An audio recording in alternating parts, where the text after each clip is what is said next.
There are other functions, however, some of them more legitimate than others. One is to run secret wars, the covert action that's written and talked about so much, like what's happening in Nicaragua today from Honduras. Another thing is to disseminate propaganda to influence people's minds, and this is a major function of the CIA. And unfortunately, of course, it overlaps into the gathering of information. You have contact with a journalist, you will give him true stories, you'll get information from him, you'll also give him false stories. But you do buy his confidence with true stories? You buy his confidence and set him up. We've seen this happen recently with Jack Anderson, for example, who has his intelligence sources, and he has also admitted that he's been set up by them. Every fifth story just simply being false. You also work on their human vulnerabilities to recruit them in a classic sense, to make them your agent so that you can control what they do, so you don't have to set them up sort of, by putting one over on them. So you can say, here, plant this one next Tuesday. Can you do this with responsible reporters? Yes, the Church Committee brought it out in 1975, and then Woodward and Bernstein put an article in Rolling Stone a couple of years later.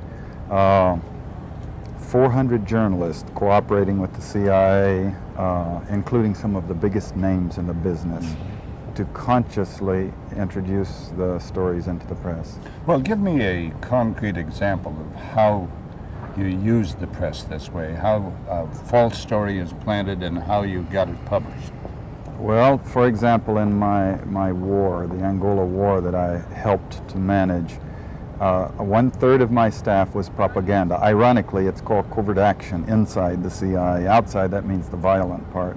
I had propagandists all over the world, principally in London, Kinshasa, and Zambia. We would take stories which we would write and put them in the Zambia Times, and then pull them out and send them to a journalist on our payroll in Europe.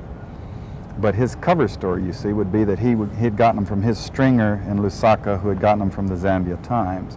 We had the complicity of the government of Zambia, Kenneth Kaunda, if you will, to put these false stories into his newspapers.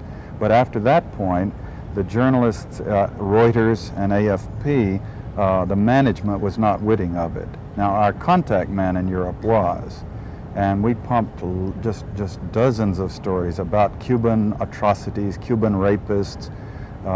In one case, we had the Cuban rapists caught and tried by the Ovimbundu maidens who had been their victims, and then we ran photographs that made almost every newspaper in the country of the Cubans being executed by the Ovimbundu women who supposedly had been their victims. But these were fake photos? Oh, absolutely. We didn't know of one single atrocity committed by the Cubans. It was pure, raw, false propaganda to create an illusion of communists, eating babies for breakfast and that sort of totally false propaganda.